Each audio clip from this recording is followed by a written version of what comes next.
Vamos falar com o Gustavo Uribe, então, para a gente entender agora esse outro lado apontado também pela defesa do ex-ministro Sérgio Moro, que mandou aqui uma resposta sobre esse depoimento que foi prestado pelo presidente Jair Bolsonaro nesse inquérito, que investiga se ele interferiu na Polícia Federal. Gustavo Uribe, o depoimento não contém muita novidade em relação ao que ele já tinha falado em público mesmo, de que ele queria mais interação com a Polícia Federal, mas nas palavras ou na visão do ex-ministro Sérgio Moro, isso era um fato, isso ocasionava uma interferência no órgão. Tem aqui então a resposta da defesa do ex-ministro, falando que não soube desse depoimento, que foi surpreendida pela notícia de que teria havido esse depoimento e ele não estava presente para fazer os questionamentos que achava pertinente. Era um dos pedidos da defesa, Marcela, que os advogados Sérgio Moro estivessem presentes acompanhando, então, esse depoimento.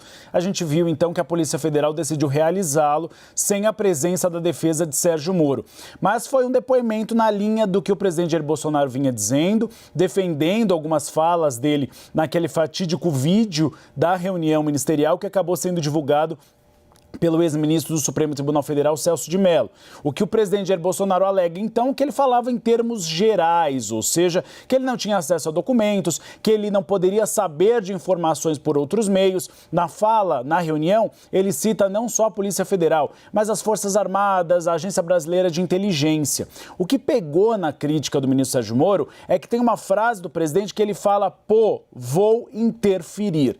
Esta seria a senha que a defesa diz a respeito da fala do presidente. O que diz o presidente vai em outro sentido. Diz que vou interferir na segurança pessoal da sua família em relação à Agência Brasileira de Inteligência, não em relação à Polícia Federal. Mas a gente acompanhou que o próprio presidente Jair Bolsonaro, em muitos episódios, defendeu mudanças em superintendências da Polícia Federal. E esse é um dos argumentos da própria defesa de Sérgio Moro. É interessante que também neste depoimento, que acabou sendo trazido com exclusividade pela nossa analista Thaís Arbex, há o presidente falando também de uma insatisfação na investigação em relação à facada que o presidente levou nas eleições de 2018, que Sérgio Moro não teria levado adiante na linha que ele gostaria de investigação. Esse é um tema polêmico por quê? Porque foi feita uma investigação durante o governo do ex-presidente Michel Temer. Uma investigação de um governo que não era de oposição ao presidente Jair Bolsonaro e com policiais e delegados federais sérios. E a conclusão foi de que Adélio Bispo agiu sozinho, que ele não agiu mandado por ninguém. E depois a Polícia Federal, em apurações preliminares que fez na própria gestão de Jair Bolsonaro, confirmou essa investigação. Então, o presidente Jair Bolsonaro dizendo que achou que não foi justa, ele está indo contra delegados da própria Polícia Federal que apuraram o caso durante a gestão dele. Então, é uma linha que o presidente adota e tem adotado desde da campanha, de que Adélio Bispo teria agido por um grupo ou motivado por outras questões, mas as investigações sérias apontam que não, que ele agiu sozinho. Uribe, vou destacar aqui também mais uma pergunta que foi feita ao presidente Jair Bolsonaro. A PF perguntou o seguinte: quando o presidente disse, já tentei trocar gente de segurança nossa no Rio de Janeiro, oficialmente não consegui. E aí a PF pergunta se referia à troca do superintendente regional lá no Rio de Janeiro. E ele disse o seguinte: há um pequeno núcleo do Gabinete de Segurança Institucional lá no Rio de Janeiro que é responsável pela segurança dele e da família. Que esse núcleo do GSI é formado por servidores lotados e alguns comissionados. Que achava que esse trabalho poderia ser melhorado, ou seja, a segurança dele e da família. Principalmente no acompanhamento do filho, Carlos Bolsonaro, que mora no Rio de Janeiro.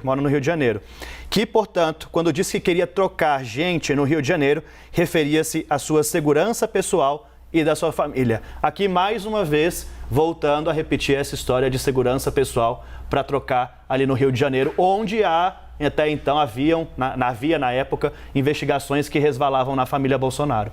Era uma queda de braço das versões. A versão de Sérgio Moro, então, do presidente tendo dito na reunião vou interferir claramente, e por outro lado você tem o presidente dizendo que na verdade se referia à segurança pessoal. Segurança pessoal, e a gente lembra durante aquelas investigações do Ministério Público, das rachadinhas e também do assassinato da vereadora Marielle Franco, porque houve aquele áudio da portaria, aquela conversa, onde os dois suspeitos do assassinato de Marielle Franco chegaram a entrar num condomínio onde o presidente Jair Bolsonaro teria residência, tem residência no caso, na Barra, no Rio de Janeiro. Então nós temos um conflito de versões que agora terá papel da Procuradoria-Geral da República a avaliar se vale realmente oferecer denúncia ou não contra o presidente Jair Bolsonaro.